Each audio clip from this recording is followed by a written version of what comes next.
Let me start with something almost everyone missed. While America was preoccupied with holiday stories, year-end distractions, and the usual background noise of politics, something far more consequential was unfolding quietly behind the scenes. A move not just big, not just bold, but one of the largest pivots in U.S. immigration and foreign policy in decades. And somehow, almost no one realized it was happening. Because while most of the country was focused elsewhere, President Donald Trump made a series of decisions, coordinated, deliberate, and tightly controlled, that sent shockwaves through diplomatic circles, intelligence agencies, and national security teams. Decisions that included a surprise ultimatum to Venezuela's Nicolás Maduro, an indefinite freeze on asylum cases across the United States, and a sweeping vision he calls reverse migration, a strategy, he says, will reshape American communities, security, and identity, starting right now, not months or years from now. And here's the part most Americans still haven't heard. These moves weren't random. They weren't isolated. They weren't political stunts. They were interconnected reactions to rising national security alarms, explosive fraud investigations, and a rapidly shifting global landscape. Today, I'm breaking down what Trump announced, why it matters more than most people realize, and what it means for America's future and your daily life in the months ahead. Let's begin with the phone call that instantly changed the geopolitical landscape. Trump didn't send diplomats. He didn't schedule formal envoys. He didn't wait for committee approvals. He picked up the phone, and on that line was Venezuela's Nicolás Maduro, the strongman whose regime has overseen economic collapse, mass migration, and one of the most corrupt governments in the Western Hemisphere. And Trump's message wasn't gentle diplomacy. It was a deadline, a final offer, an ultimatum.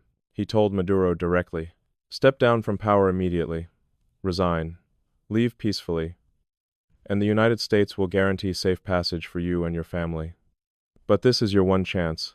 Let that sink in. A sitting U.S. president, delivering a direct exit plan to another nation's leader, essentially saying, your time is up. Leave now, or face the consequences. This wasn't symbolic. This was pressure, leverage, power politics at its rawest form. And surprisingly, Maduro didn't scream, didn't hang up, didn't refuse outright. He responded. According to sources close to the talks, he made two requests. 1. More time. He wanted a face-saving transition, a way to resign without appearing like Washington forced his hand. 2. Keep control of the military, even if he gave up the presidency. He wanted continued control over Venezuela's armed forces. You can imagine how that went. Trump rejected both immediately. The U.S. wasn't interested in half measures or illusions of democracy.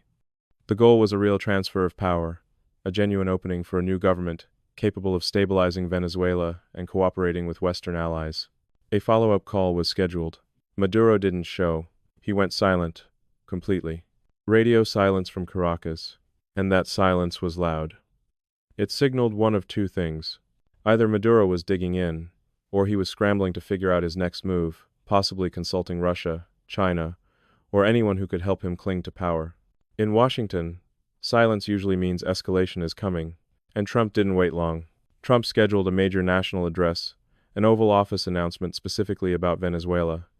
Not a tweet. Not a press briefing. An official presidential address. That alone raised eyebrows. Why Venezuela? Why now?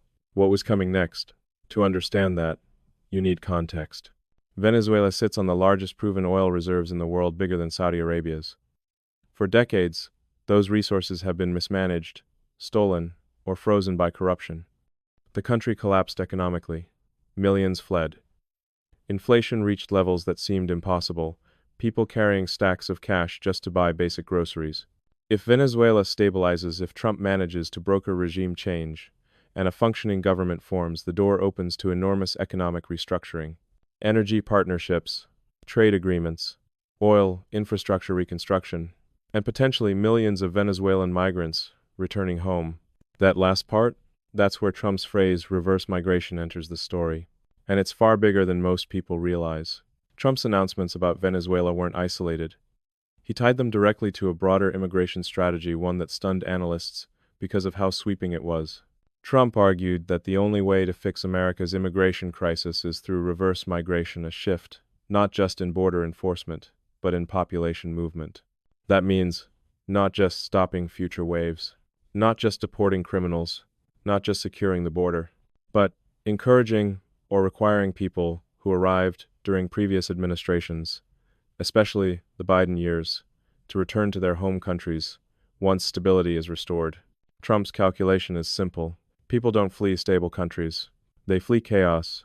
So fix the chaos and migration reverses itself. If Venezuela stabilizes, millions may voluntarily return. And Venezuela is only the beginning. Trump hinted this model could expand to other regions as well. But what he announced next affected Americans immediately. Effective immediately, Trump put a full stop, not a slowdown, not a delay on all asylum decisions. USCIS halted in-person asylum interviews and stopped processing applications. No timeline, no review period, no expiration date. Reporters asked how long. Trump said, "A long time. Could be a very long time." Pressed again 1 year, 2 years.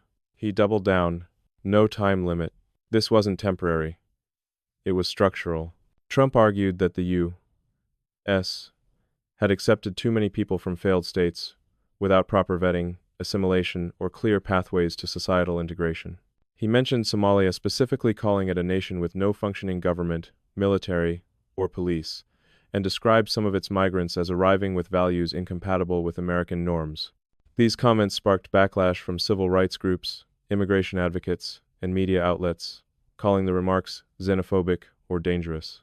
But Trump supporters, especially older Americans and communities facing rapid demographic change, said he was simply stating what they'd felt for years, but were afraid to say publicly. This divide is now a defining feature of America's political landscape. And then came the national security flashpoint. Trump didn't freeze asylum just because of philosophy. He had 2 recent cases he described as direct warnings. Incident 1, Washington, D.C. 2 National Guard members were shot. The suspect, an Afghan national who entered the U.S. under Operation Allies. Welcome the program created after the chaotic 2021 Afghanistan withdrawal. This program was meant to protect Afghans who helped U.S.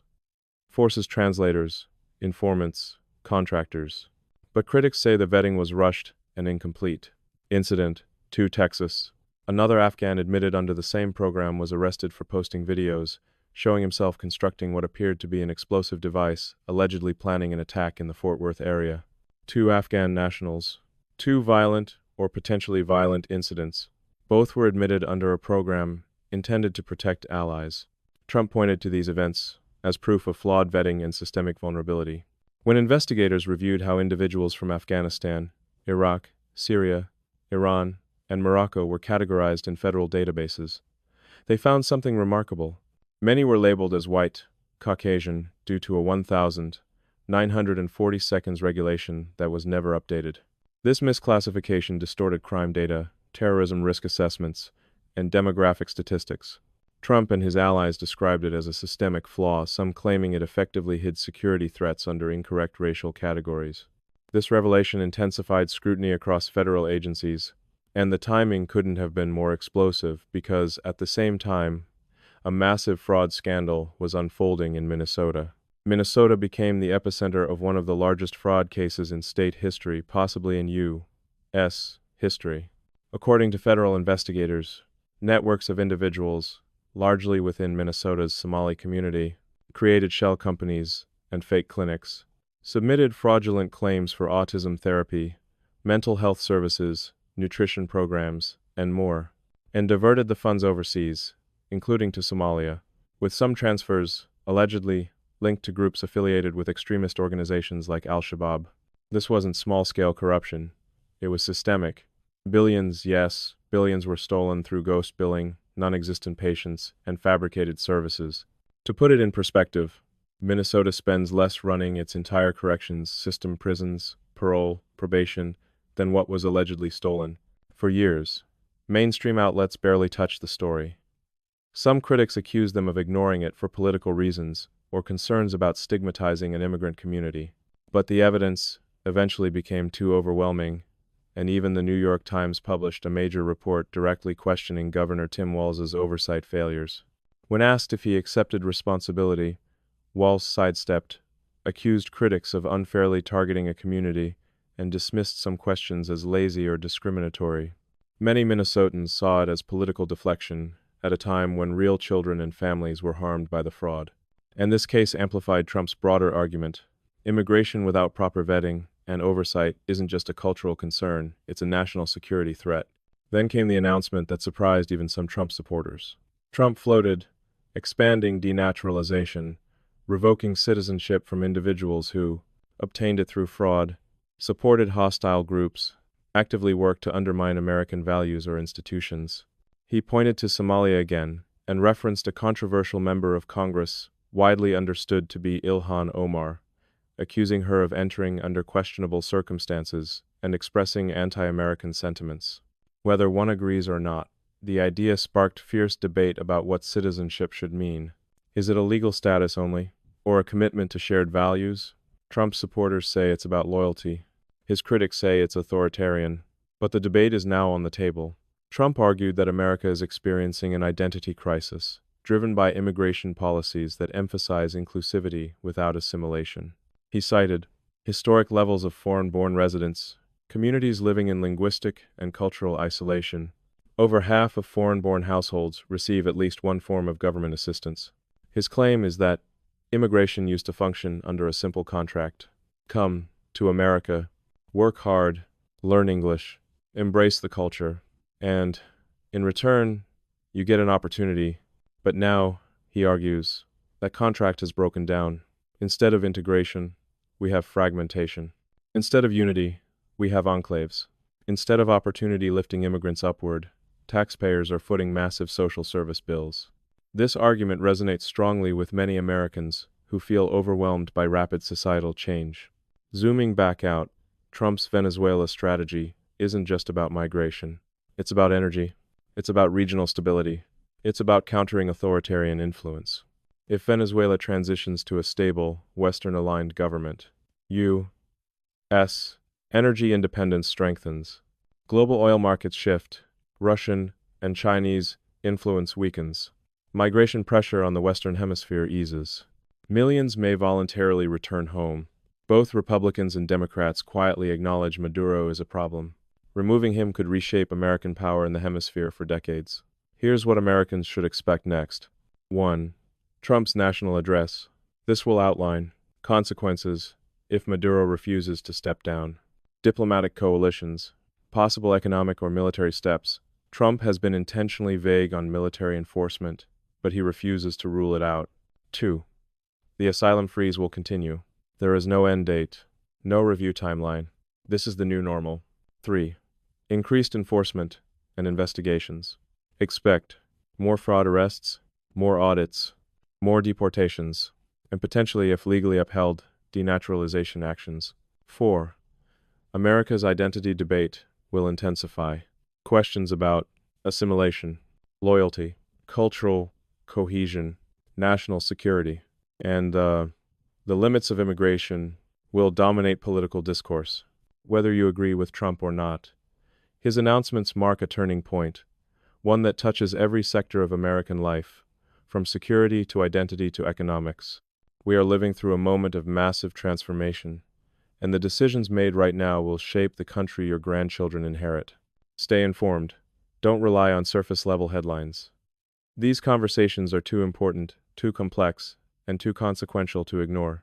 If this breakdown brought clarity, hit like, subscribe, and share your thoughts below. Do you believe these moves will strengthen America or create new challenges we aren't prepared for? Because most Americans still have no idea what was just announced. And this conversation matters now more than ever.